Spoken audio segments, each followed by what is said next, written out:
Hello and welcome to the video. In this video I'd like to take a look at this thing here. This is the GitUp F1 4K Wi-Fi action camera. Now this is a 4K camera that's the same kind of form factor to things like the Mobius and the Runcam cameras, which I'm very interested in. The last time we looked at a 4K camera it was the Foxeer Cube, and that worked fantastically well. But the form factor is that same box style as the things like the GoPro Session, and unfortunately, although it works brilliantly on things like multi-rotors, that big boxy size means it's not always perfect for other things as well. So I like to put cameras on top of flying wings, planes, but also potentially cars, boats, pretty much anything. And this much lower profile form factor means that it's a little bit less of a problem aerodynamically than trying to stick a great big whacking box on top of your flying wing. So in this video, I'll very quickly go through the features. I'll put a link in the description if you want to go and have a look yourself. Quick talk about how it comes in the box and what you get. Then we'll spend a bit of time looking at the footage, and I've shot the same scene in both the 4K and the 1080p mode, and we'll zoom in to see if it is real 4K. Then a bit of footage of it flying, how it handles high contrast areas flying towards the sun, and then we'll talk a little bit about how it handles low light too. Interestingly, this camera also has AV out the back and the ability to control it via PWM. Now this of course comes with an application that you can connect to over Wi-Fi, just like every other action camera about at the moment, but the PWM control is a nice touch. But it's worthwhile testing what the latency out the back of this thing is to figure out whether or not you could actually use it as a single camera to both FPV with and also record with too.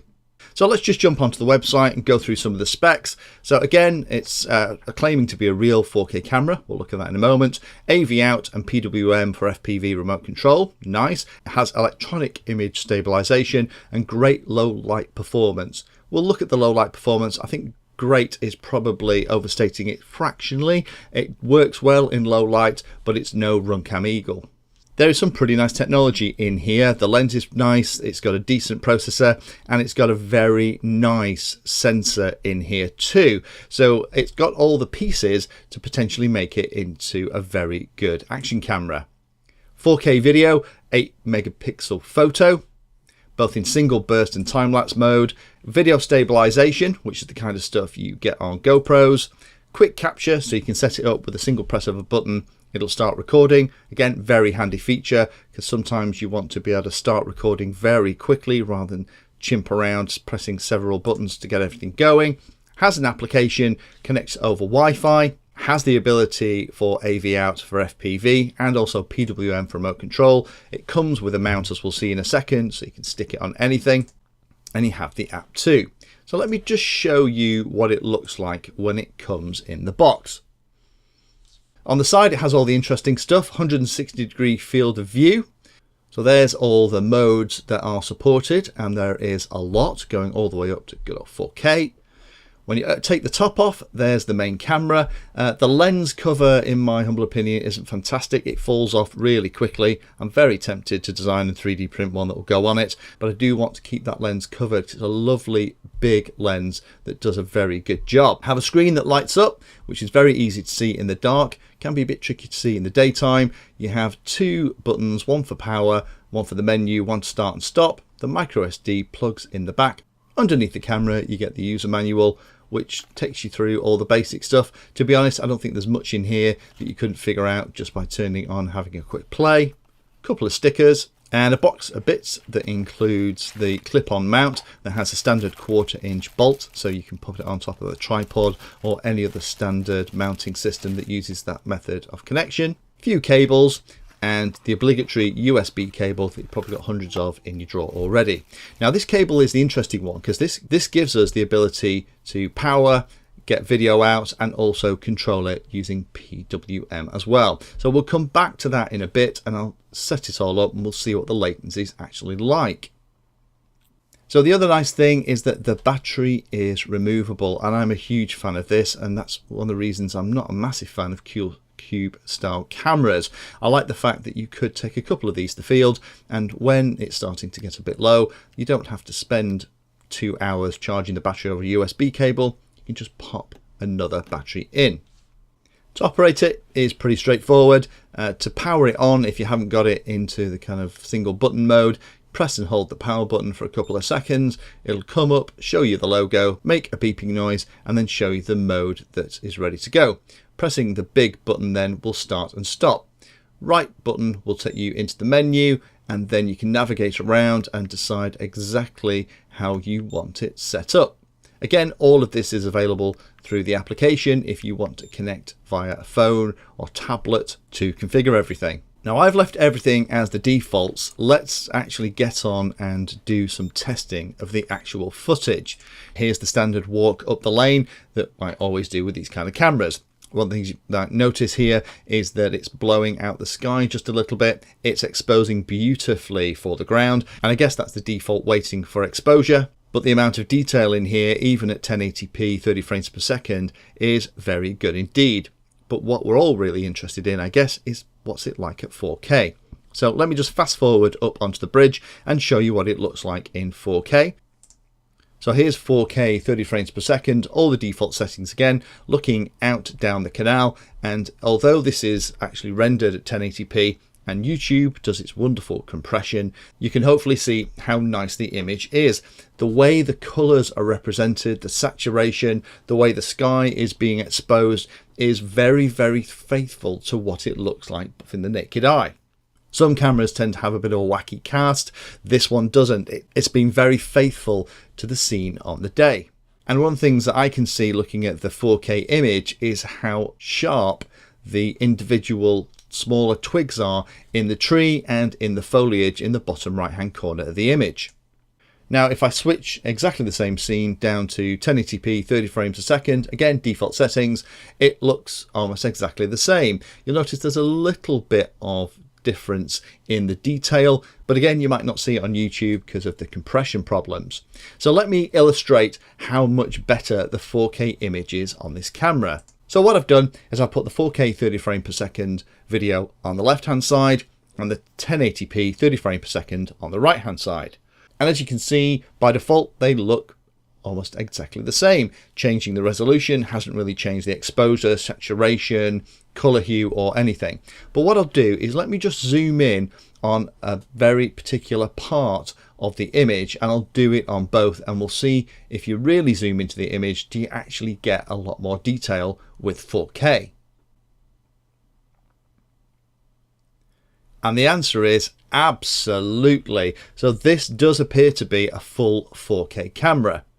So the next test then, I'll just show you some footage on a very bright morning. This is just strapped to the back of a quadcopter, zooming around and just doing some gentle flying, more to just get an idea of how it's actually going to work. Now this is recorded directly onto the SD card of a camera, running at 1080p 30 frames a second, and hopefully you can see how well it's coping. Again, color saturation and the way the image appears is fantastic. Now the image in the bottom right hand corner is from my FPV feed.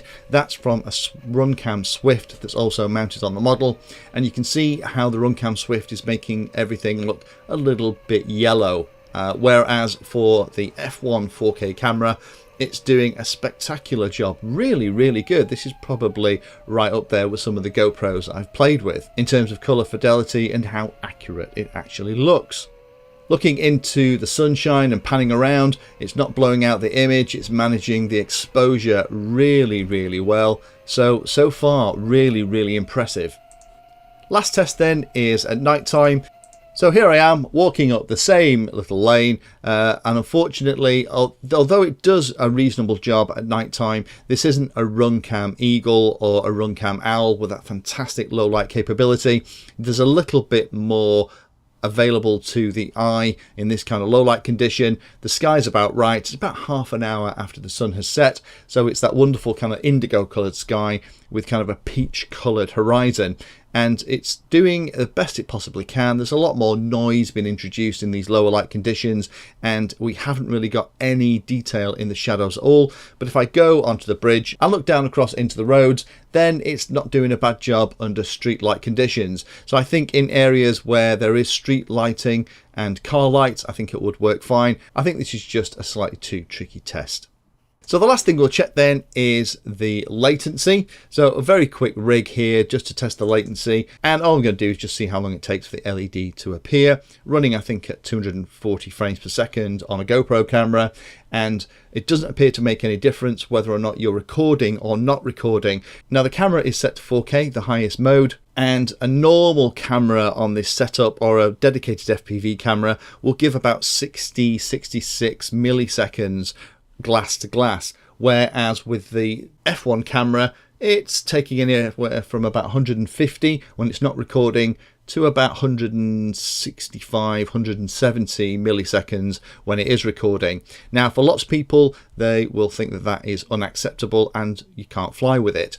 I used to fly with 808/16 cameras on planes, and on a plane that's absolutely livable with, unless you're doing low-level aerobatics or racing. So with these numbers, it's probably not the kind of thing you're going to put on a racing quad, but it's a great option if you're really limited for space. You could use this camera for FPV if you were happy to live with those latency numbers. I really like the design. I really like the image quality. The image quality is some of the best that I've seen, particularly in this price point of camera. I think that's partially due to the fact, I think it's a Sony IMX317 sensor in here, which is a very good sensor. Good image stabilization. It does appear to be true 4K, so 4K up to 30 frames a second, 120 frames per second at 1080p, 240 frames a second at 720p. The AV out, the USB port, is a lovely touch. I'm surprised we haven't seen this more cropping up in the hobby. Love the replaceable battery. The companion app on iOS Android is a nice touch, but to be honest, you can do everything through the menu and it's pretty quick to do it that way. The 160-degree field of view works nicely, and there isn't lots of distortion of the edge with that lens as well. Couple of things to be aware of. The battery size is a bit small, so you probably do want to get yourself a second battery if you're going to be out in the field for a day. The price, well, it's about 130 quid, which if you're looking at a standard 1080p camera, you might think is expensive. But for a 4K camera that works this well, that's actually not a bad price at all.